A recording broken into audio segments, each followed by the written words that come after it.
ఈ కొత్త సంవత్సరంలో ప్రజలకు మరింత చేరువ కావడానికి మనందరం కూడా చిత్తశుద్ధితో పనిచేయాల్సిన అవసరం ఉంది.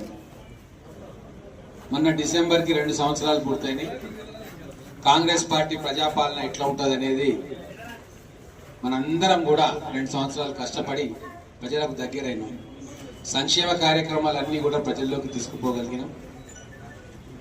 తీసుకుపోయినందుకే ఈరోజు దాదాపుగా 70% లోకల్ బాడీస్ లో సర్పంచ్ స్థానాలు మనం గెలుచుకోవడం జరిగింది. గతంలో కాంగ్రెస్ పార్టీకి రాని స్థానాలు, ఎన్నడూ రాని స్థానాలు ఈరోజు తెలంగాణ రాష్ట్ర వ్యాప్తంగా కాకుండా మహబూబ్ నగర్ ఉమ్మడి జిల్లాలోనే కాదు, మహబూబ్ నగర్ నియోజకవర్గంలో ముఖ్యంగా కాంగ్రెస్ పార్టీకి గతంలో ఎన్నడూ కూడా ఇన్ని సర్పంచ్ స్థానాలు దక్కలే. మొత్తం మహబూబ్ నగర్ మండలంలో 60 స్థానాలుంటే పంచాయతీ గ్రామాలకు ఎన్నికలు జరిగితే 40 స్థానాలు కాంగ్రెస్ పార్టీ బలపరిచిన వ్యక్తులు గెలుచుకోవడం జరిగింది. కొన్ని చోట్ల భారీ మెజార్టీతో గెలవడం కూడా జరిగింది.